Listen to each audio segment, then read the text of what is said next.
It's time for Preserving Your Dignity and Your Money, Planning for Successful Aging with Nugen Law. And now your host, Bryan Nugen, estate planning and elder law attorney. Good morning, and welcome to Preserving Your Dignity and Your Money, Planning for Successful Aging with Nugen Law. I'm Bryan Nugen, founder of Nugen Law, and your host for our program. The purpose of our show is to have weekly, in-depth conversations about matters relevant to folks as they walk down the path of successful aging. Our listeners will learn what it is to age with dignity and how best to protect their money. I've been practicing law for 3 decades. I'm licensed to practice in Indiana, Ohio, Michigan, and Florida, and actively represent clients in all 4 states. My practice, the attorneys that practice with me, and our interdisciplinary team of professionals concentrate on working with clients in estate planning and elder law and areas related to them, such as protecting money from nursing home stays, securing benefits from programs including Medicaid and the VA, geriatric care coordination, estate and trust administration, guardianships, and planning for those with special needs. Nugen Law sees clients in many stages of life, but commonly we have folks reaching out when they or a loved one are showing signs of needing help. Those signs may include a chronic ailment or a progressive decline, before, during, or after hospitalization, an instance of incapacity, caregiver burnout, stress on family members due to some or all of those instances I mentioned. As a reminder, if you hear something in today's broadcast which resonates with you, an area in which we may be able to help, please call Nugen Law at 260-925-3738. Speak with one of our intake specialists and schedule a meeting for either our Fort Wayne or our Auburn, Indiana locations. You're also encouraged to see us online at www.nugenlaw.com. It's very common for myself and my team to work closely with professionals related to our field and our clients outside of our office. The profession we find ourselves working with very closely are financial advisors. So I thought you, our listener, would enjoy hearing from an advisor with whom we regularly work, Erik Herstad of Credent Wealth Management, with offices in Auburn and throughout the United States. Erik has been in and around finance for over 20 years, with the past 11 years focusing on financial planning, and 8 of those years being with Credent Wealth Management. Erik is now a partner with Credent. He serves clients not only locally, but also across the United States. He lives in the Leo Cedarville area with his wife and children. Erik, welcome to Preserving Your Dignity and Your Money, Planning for Successful Aging with Nugen Law. Thanks, Bryan. Really appreciate it. Yeah, it's my pleasure to have you here. So, Erik, let's get right into it. How do you incorporate legal considerations such as powers of attorney, healthcare directives into your retirement planning services for your elderly clients? That's a great question, because when you think of comprehensive financial planning, there's a few legs to the stool. You've got estate work, you've got taxes, and you've got investments and planning. And all of those come into the conversation consistently.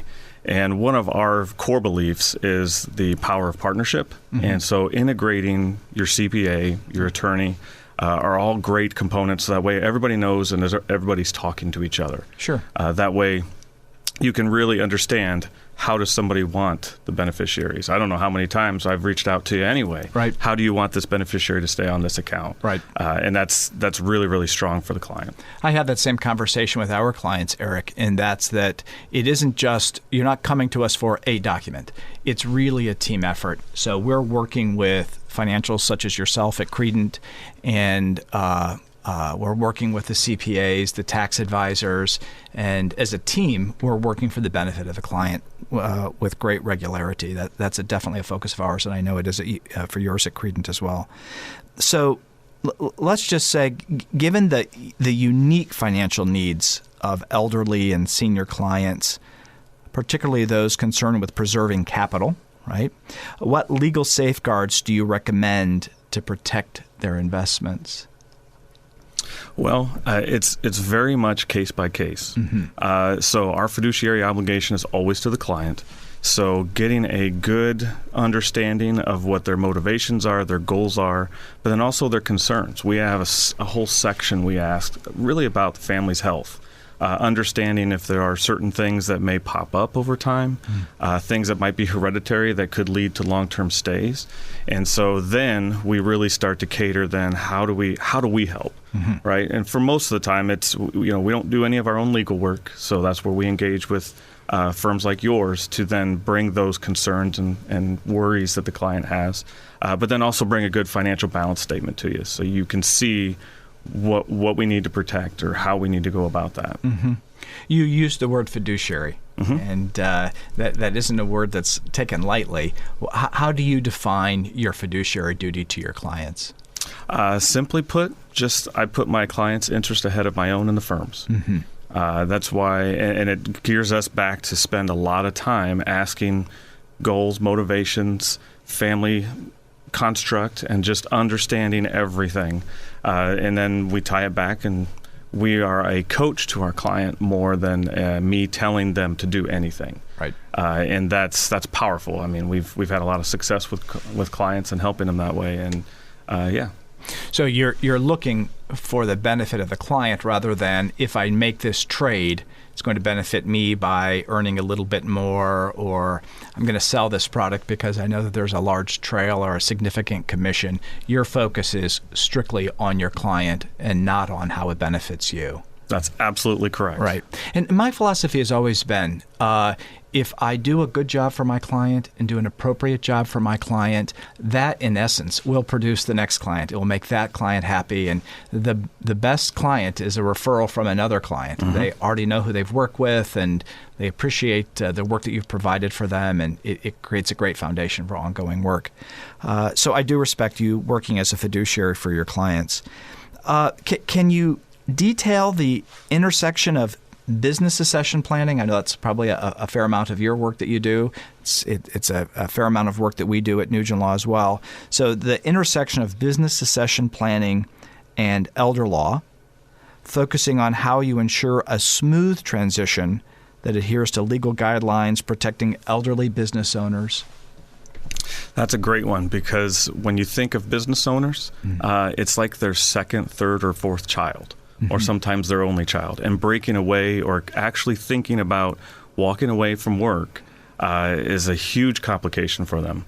And so we just, again, take this similar approach where we want to know their motivations, what are their visions, what do they want to do?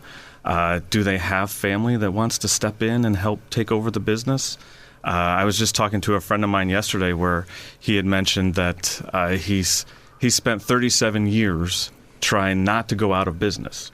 To continue to provide for his family. And so when the time comes, he's thinking, well, do I sell? Do I do this?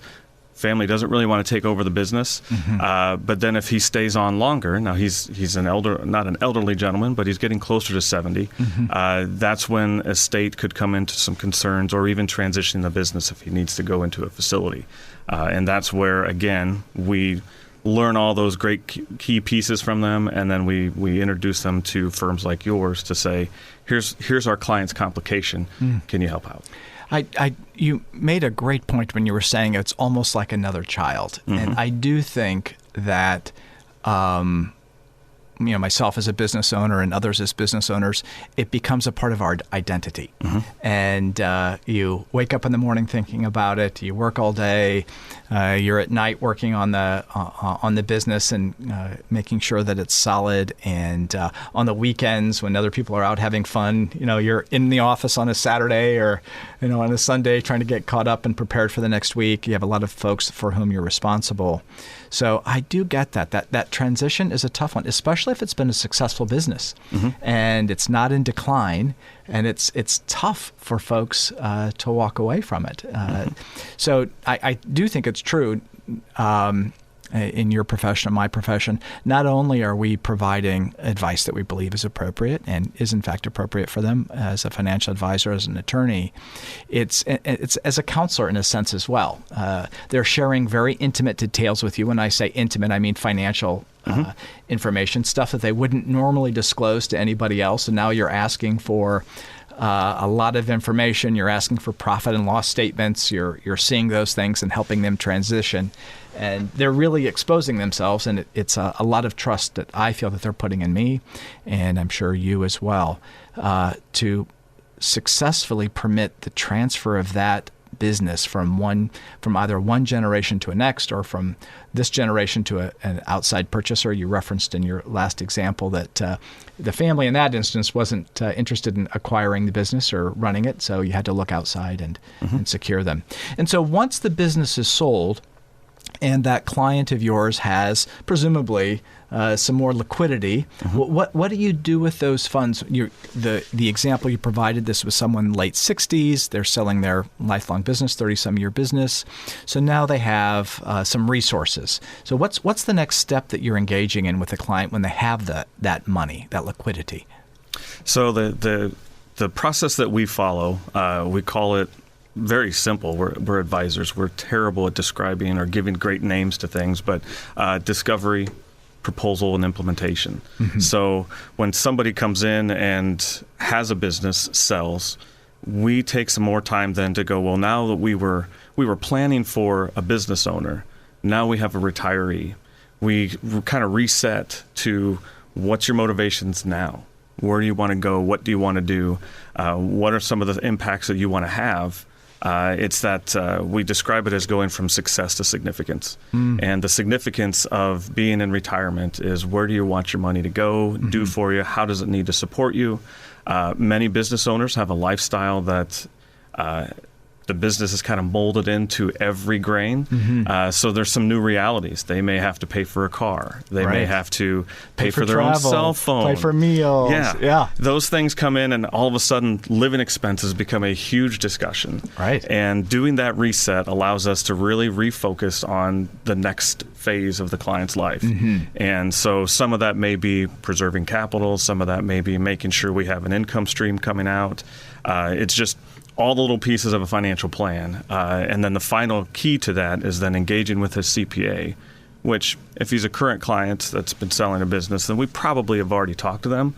But we want to be conscious of all the taxable issues that may come out between the pieces of the business that's sold. Yeah. And so when you're meeting with that business owner that now is unable to take the car as a business asset and business expense, is there an awakening that they're having, recognizing a true budget and trying to live off a set income stream? That's probably one of the factors that folks are looking at when they're considering selling a business. It's a wide range of emotion. You know, you'll watch the client's body language be excited. I sold it, edge of their seat.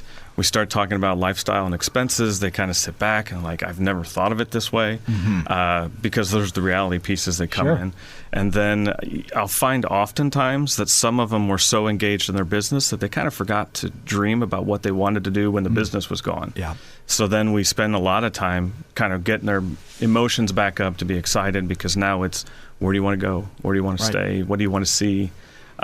Because as you probably know, business owners spend a lot more time working than their employees. It's true. And they do lose sight of dreaming of the future, because they dreamed about starting the business, getting it rolling, and getting it to be successful. Right. And then when that stops, they kind of look around and go, well, I don't know what to do.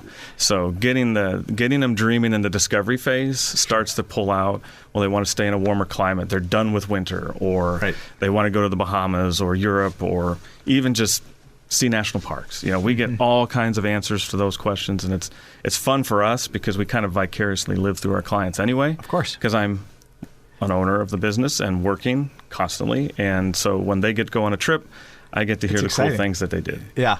I always encourage my clients as they're maturing to, if you want to take those trips, don't wait until you're 75, 78. Take the trips when you're physically capable. Especially, you mentioned traveling to Europe, but traveling abroad, it's a very different experience than traveling domestically. And so your clients would be encouraged, or at least I encourage my clients, take those vacations. Do those unique trips when you're physically able to do so. And believe it or not, the business will still be there when you get back. It doesn't mean you're not answering email from around the world. I found myself doing it. I'm answering email and telephone calls and everything else, even though I'm traveling abroad. But do those things while you're young. It's tough to see folks as they sell the business or they retire, and then maybe health changes. They have a negative health situation, and they don't get to do those things that they were wanting to enjoy in retirement. I've also found, I don't know if this is your experience as well, Erik, but people have this notion that they're going to be spending lots and lots of money in retirement. And I see a peak in spending shortly after retirement, and that may last a year or two, and then it kind of slows down and they get into a groove and they just aren't spending as much money. And frankly, I see folks by their late 70s, they really are not spending much money. They're living on their income and not dipping into their principal, their main capital. Have you had that same experience with your clients? With several clients, and we have a couple different approaches. Our focus is really to kind of encourage them to front end load early retirement with travel, with some of the things that they wanted to accomplish that they've just continued to push off. Then we get into that mid stage of retirement where you do see them traveling less. Our bodies catch up with us and tell us that we can't do some of these things. Right. So front end loading it is very impactful for the experience of the trip. And then later in life, I look at it to where later in life, you typically will find that now it's no longer about traveling together. It's about taking care of each other. I look at some personal experience with family, and we geared up to do some front-end load traveling. And then there was a medical condition that changed, which was amazing and a pleasure to introduce them to you to help them through that, because there's things they wanted to protect. And their whole lifestyle's changed now because of that one medical diagnosis. Sure. But then it's now giving them peace and confidence to know that they can take care of each other and they have options. You mentioned medical diagnosis, your health changing, and I do think it's important that I always say it's never too late. We can always help, we can always protect assets, but the sooner the better. And if you're proactively planning for those changes in your health, or when you are aware that something has changed, to not bury your head in the sand, but you be involved in the decision making. You be involved in determining, how is your health going to be managed as you age. Do that while you're able to. It's very important, and I think it's empowering, and it's not something to be run from. But I do appreciate your saying that, and the sooner the better for planning, but never too late. So what specific estate and gift tax planning strategies do you implement to optimize tax savings for elderly clients in accordance with current laws and regulations? Well, that's one real strong reason for us to kind of hang out and talk to their CPA. Understanding their tax situation can really help us gear the different types of vehicles that you can put money into. I had a recent client where he was a very high earner as he was retiring out his last year, and we had to find a means of getting him some tax benefit and break. Right. And so we took some very large pieces that he got from bonus and from some other components at the employer, and was able to use it into a donor advised fund to realize a very large portion of a tax break that year. But it always ties back to the client's beliefs and what they want their money to do for them.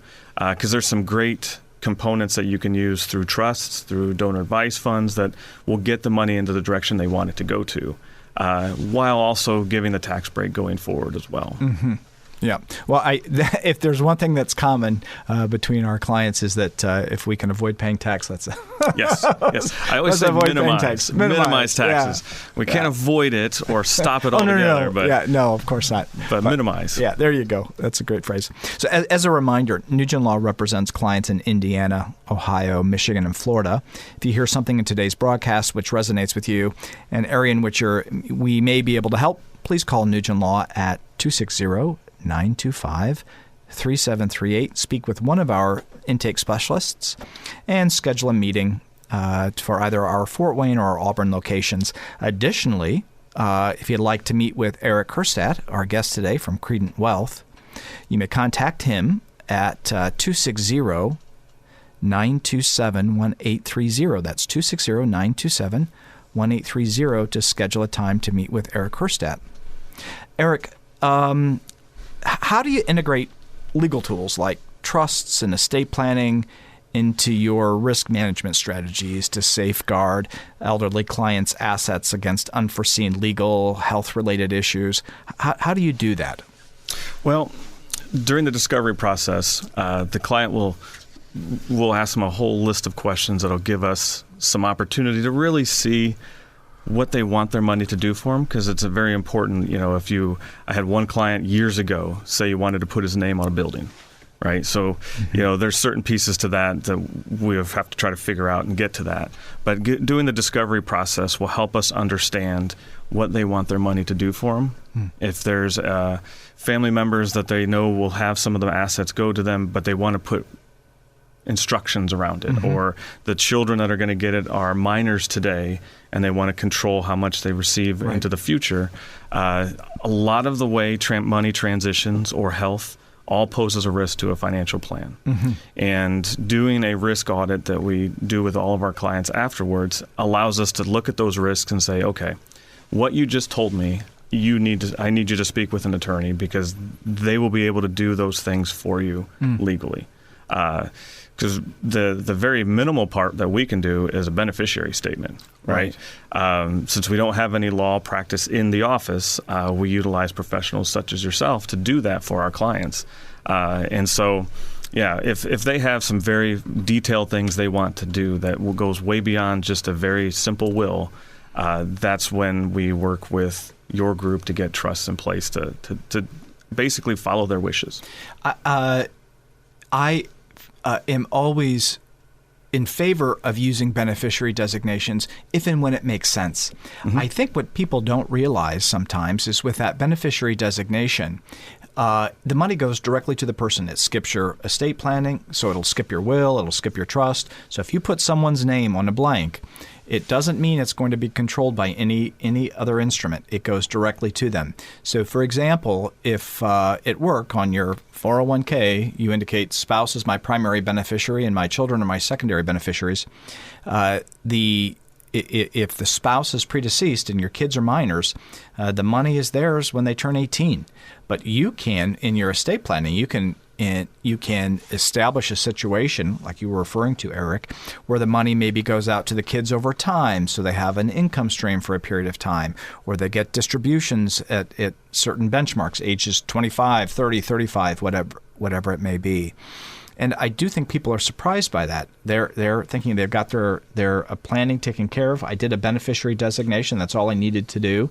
And I've got a trust or a will that says the kids don't get it until certain ages, and they get confused. But there are times when just a beneficiary designation is most appropriate, but sometimes not. So now, how do you guide elderly clients in structuring?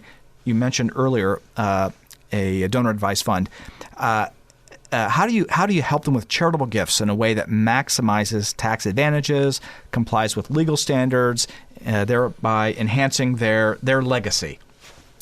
It depends on the complexity of the client, because some just give to their church, some give to the Humane Society, and as you know, Brian, when they get a little older, we have the required minimum distribution that comes out. Right. Of their qualified money. Of their qualified money. So doing a qualified charitable distribution can a lot of times just gear them up in that direction. It's tax-free to them and to the entity, and they were already giving anyway.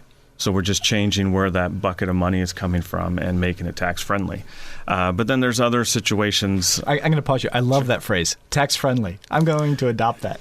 Absolutely. Absolutely. Sorry about that. Sorry I interrupted you. No. But then we have other instances where clients, a few farmers have been leaving the business. Sons have taken over, but farmers are very good at deferring income into the future. But it always still comes down to the point where they have to pay it at some point. So we've done some gifts of grain and going into a donor advice fund because we realized that benefit then. And then it does give the client the ability to then gift to multiple organizations from that donor advice fund. So that makes it fun for me, because then I'm learning about all these other entities or charities out there that I've never heard of. Sure. But it's really case by case, and it's always about the client's mission. And if there's things that we can do by account, donor advice fund, charitable remainder trust, we can do those and integrate it with good estate work that gets the assets to where they need without giving it all and then restricting the client's lifestyle. We've had a few instances where we've reviewed that from clients coming in where they may not have had some good recommendations in the past, and that led to restricted income in life, and it lost the purpose of what it was supposed to give at the end.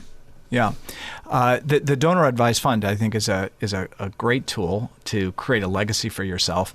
And it is tough, though, I think, for folks to hear it's an advised fund. You're not necessarily controlling the fund, especially for those clients that in their profession were used to making decisions and saying, do this, do that, and everybody was jumping. That is a tricky transition. You can't maintain control over it and still get that that friendly tax treatment. We have that conversation a lot. Right. Same thing you and I have had before with other people when it comes to irrevocable trusts. Yeah. You're giving up control of something That's that you spent your whole life saving. Yep. So that's why it's important not to just dump all of your money in there. Nope. But when the instance arises and we have to be tax friendly, we can utilize several of these vehicles to help get those assets that way. Well, and I think that's the key to working with someone like you, Erik, at Credent Wealth, or one of our team members at Nugen Law, is to really have an open and honest discussion about what is the consequence of doing that donor advice fund? What is the consequence of doing that irrevocable trust?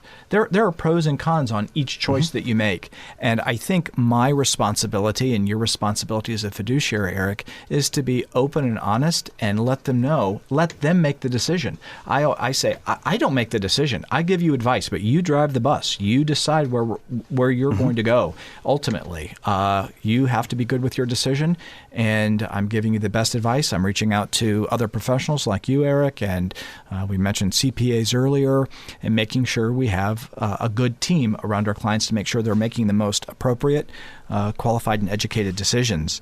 So, Erik, in managing the complexities of high net worth elderly clients, how do you address legal issues that may arise, such as estate freezes and trust management, those types of things? Are you involved much in that? Not so much. Okay. But when the instances come up, we do encourage our clients, depending on how old, say, some of the trust work or wills were done. I've seen some wills, Bryan, that were established the day before they left the country for the first time and left the kids at home. Because we've all done it, right? Yeah. I get those panic calls as well. Yeah. We're going on a trip in 2 days, and I have no estate planning in place, and I suddenly realize what happens when the kids are here and we're across the pond. Yes. Yeah. Yes. And so the nice part for us is that we do, when a client comes on board and they have a will or they have a trust or any of the other legal components, we have them bring in a copy, and then we'll just sit down and review it and talk through them. Does this do what you still want? How old was this? What you find with a lot of elderly clients is that the attorneys that did their work have now retired. Right. So then we always encourage them to, I know estate law has changed a lot. In some cases with our clients, changed a lot over the decades that they did it before. Right. So we always encourage them to then re-engage with a new attorney to get a fresh look on their documents to make sure, again, that it's doing what they want, and to avoid some of the other pitfalls that could be in there. Yeah, I've found that with my clients that haven't had their estate planning reviewed in several years, they're even surprised at what they did. I didn't remember that we did that or that we made that choice. So I like to see folks every 5 to 7 years, typically, I like to see them have their estate plan reviewed. We have a client care program at Nugen Law that if you're a member of our client care program, that will review all of that for you without additional cost. And we like to have an ongoing review of those things. I think it's important to make sure that it's relevant for where you and your family are at that time. So to our listeners, Nugen Law will be presenting a free seminar on August 15th between 1 and 5 p.m. in Fort Wayne with a deeper dive into how you can be sure to preserve your dignity, protect your money, with topics like asset preservation, care management as you age, estate planning, and elder law. So please call us at 260-925-3738 to reserve your spot. Our time is running short, and we need to wrap up our discussion with Erik Herstad of Credent Wealth Management. Please remember to give them a call at 927-1830 if you have any questions. Thank you for listening today. I look forward to speaking with you next Saturday at 9 a.m. Enjoy your weekend. You've been listening to Preserving Your Dignity and Your Money, Planning for Successful Aging with Nugen Law. For more information, log on to nugenlaw.com or email help@nugenlaw.com. Nothing stated in today's program should be considered as legal advice, should not be considered as having created an attorney-client relationship between show host and guests and any listener. Nugen Law is not liable for anything that happens as a result of a listener relying on provided information as legal advice. The content is for informational purposes only.